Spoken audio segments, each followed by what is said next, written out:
நன்மையா எஜுகேஷன் சார்பாக அனைவருக்கும் வணக்கம். இன்றைய நாளேடுகளான தி இந்து தமிழ் நாளிதழ் மற்றும் தினமணி நாளிதழ் ஆகியவற்றிலிருந்து எடுக்கப்பட்ட செய்தி குறிப்புகளை நம்ம டிஎன்பிசி எக்ஸாம் பாயிண்ட் ஆஃப் வியூவில் பார்க்க போகிறோம்.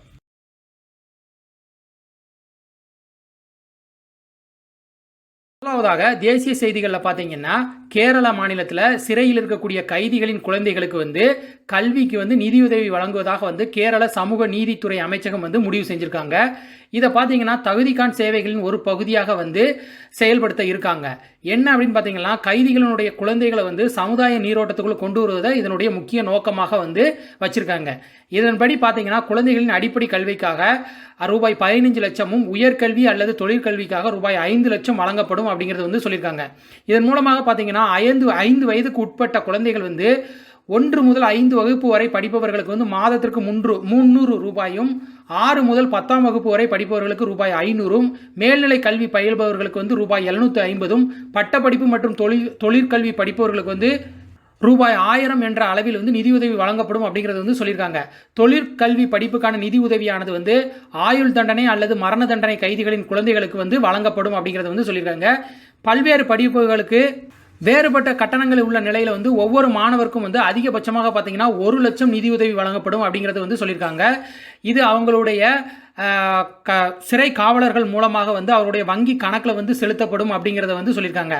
தற்போது அவர்களுடைய பெற்றோர்கள் இருவரும் சிறையில் இருக்கும் பட்சத்தில் பாதுகாவலர்களுக்கு அந்த பாதுகாவலர்களுடைய வங்கி கணக்கில் அந்த தொகை செலுத்தப்படும் அப்படிங்கிறதையும் சொல்லியிருக்காங்க. அடுத்ததாக மலபார் கூட்டு போர் பயிற்சி, இதை பற்றி தான் பார்க்க போகிறோம். இதில் என்ன அப்படின்னு பார்த்தீங்கன்னா, குவாட் அமைப்பு நாடுகள் பங்கு பெறுது. இந்த குவாட் அமைப்பில் யாரெல்லாம் இருக்காங்க அப்படின்னு பார்த்தீங்கன்னா, இந்தியா, அமெரிக்கா, ஆஸ்திரேலியா, ஜப்பான் ஆகிய 4 நாடுகள் தான் இருக்குது. இந்த 4 நாடுகளும் இணைந்து இந்தியாவில் நவம்பர் 3ஆம் தேதி முதல் 6ஆம் தேதி வரை போர் பயிற்சி, முதல் கட்ட போர் பயிற்சி நடத்தி முடிச்சிருக்காங்க. 2ஆம் கட்ட போர் பயிற்சியாக பார்த்தீங்கன்னா நவம்பர் 17 முதல் 20 வரை நடக்க இருக்குது. இதே பார்த்தீங்கன்னா 2019ஆம் ஆண்டில் ஜப்பான் கடற்பகுதியிலும், 2018ஆம் ஆண்டில் பிலிப்பைன்ஸ் குவாம் கடல் பகுதியிலும் நடந்திருக்குது. இந்த ஆண்டுக்கான போர் பயிற்சி பார்த்தீங்கன்னா வங்கக்கடல் மலாக்கால அந்த நீரிணை அருகே நடந்திருக்குது. அடுத்த போர் பயிற்சி நவம்பர் 17 to 20 வரைக்கும் எங்கே நடக்கு அப்படின்னு பார்த்தீங்கன்னா கோவா கடல் பகுதியில் நடக்க இருக்குது. இதில் முக்கியமாக பார்த்தீங்கன்னா அந்த 17 to 20 வரைக்கும் நடக்கக்கூடிய போர் பயிற்சியில் அமெரிக்காவினுடைய பிரம்மாண்ட போர் கப்பலாக விளங்கக்கூடிய USS நிமிட்ஸ் அப்படின்னு சொல்லப்படக்கூடிய விமானம் தாங்கி போர்க்கப்பல் இந்தியாவினுடைய விமானம் தாங்கி போர்க்கப்பல் விக்ரமாதித்யாவுடன் இணைந்து போர் பயிற்சி மேற்கொள்ள இருக்காங்க. உலக செய்திகளில் உலகமே எதிர்பார்த்து இருந்தக்கூடிய அமெரிக்க அதிபர் தேர்தல், அதை பற்றி தான் பார்க்க போகிறோம். இதில் என்ன அப்படின்னு பார்த்தீங்கன்னா, அமெரிக்காவினுடைய 46வது அதிபராக ஜோ பைடன் அப்படிங்கிறவங்க தேர்ந்தெடுக்கப்பட்டிருக்காங்க. அமெரிக்க அதிபர் வரலாற்றில் முதல் பெண் துணை அதிபராக கமலா ஹாரிஸ் அப்படிங்கிறவங்க பதவி ஏற்க இருக்காங்க. இந்த தேர்தலில் என்னன்னு பார்த்தீங்கன்னா, இருக்கக்கூடிய வேட்பாளர்களை மக்கள் நேரடியாக வாக்களித்து தேர்ந்தெடுக்க மாட்டாங்க. மாற்றாக பார்த்தீங்கன்னா எலக்டோரல் காலேஜ், அதாவது வாக்காளர் குழு அப்படின்னு சொல்லப்படக்கூடிய உறுப்பினர்கள் தான் உறுப்பினர்களுக்கு தான் மக்கள் வாக்களிப்பாங்க.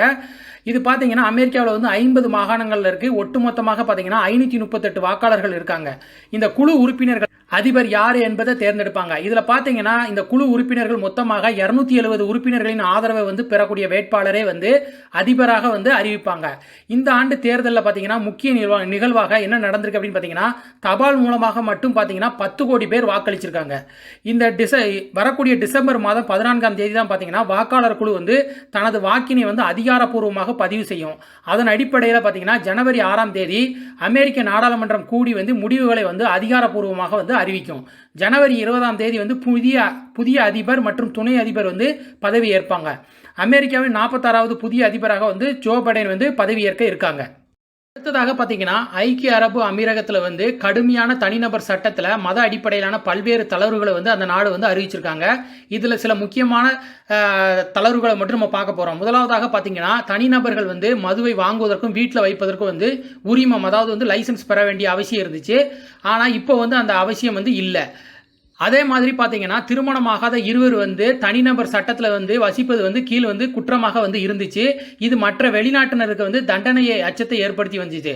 இந்த திருத்தப்பட்ட சட்டத்தின் காரணமாக பார்த்தீங்கன்னா ஆணும் பெண்ணும் ஒரே இடத்தில் வசிப்பது குற்றமாக கருதப்பட மாட்டாது அப்படிங்கிறத சொல்லியிருக்காங்க.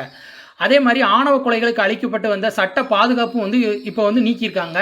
இதனால் ஆணவ கொலை இனிமேல் குற்றமாக கருதப்படும் அப்படிங்கிறத சொல்லியிருக்காங்க. மேலும் பார்த்தீங்கன்னா மதம் மற்றும் கலாச்சார கட்டுப்பாட்டை மீறியதற்காக வந்து பெண்கள் மீது நடத்தப்படக்கூடிய குற்றங்கள் வந்து இனிமேல் மற்ற குற்றங்களுக்கு இணையாக வந்து கருதப்படும், அவர்களுக்கு வந்து தண்டனை வழங்கப்படும் அப்படிங்கிறத வந்து சொல்லியிருக்காங்க. இதே மாதிரி ஐக்கிய அரபு அமீரகத்தில் உள்நாட்டினரை விட அதிக எண்ணிக்கையில் வசிக்கும் வெளிநாட்டினரே இத்தகைய தனிநபர்களிடம் இந்த சட்ட தளர்வுகள் வந்து வரவேற்பை பெறுவதாக வந்து ஆர்வலர்கள் வந்து தெரிவிச்சிருக்காங்க. அடுத்ததாக மத்திய அமெரிக்க நாடான கௌதமா மாலா அப்படிங்கிற ஒரு நாட்டில் வந்து தொடர் மழை காரணமாக வந்து நிலச்சரிவு ஏற்பட்டிருக்கு. இதில் 100 பேர் பலியாகி இருப்பதாக வந்து அந்த நாட்டினுடைய அதிபர் அலஜாண்ட்ரா ஜியோமேட்டா அப்படிங்கிறவங்க வந்து கூறியிருக்காங்க.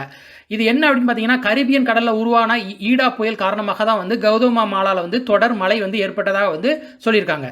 நன்மையா எஜுகேஷன் சார்பாக அனைவருக்கும் நன்றி. உங்கள் அன்போடும் ஆதரவோடும் 100 சப்ஸ்கிரைபர்கள் என்ற நிலையை வந்து எட்டியிருக்கோம். தொடர்ந்து உங்கள் அன்பையும் ஆதரவையும் வந்து எங்களுக்கு தர வேண்டும் அப்படிங்கிறது வந்து தாழ்மையோட கேட்டுக்கொள்கிறோம்.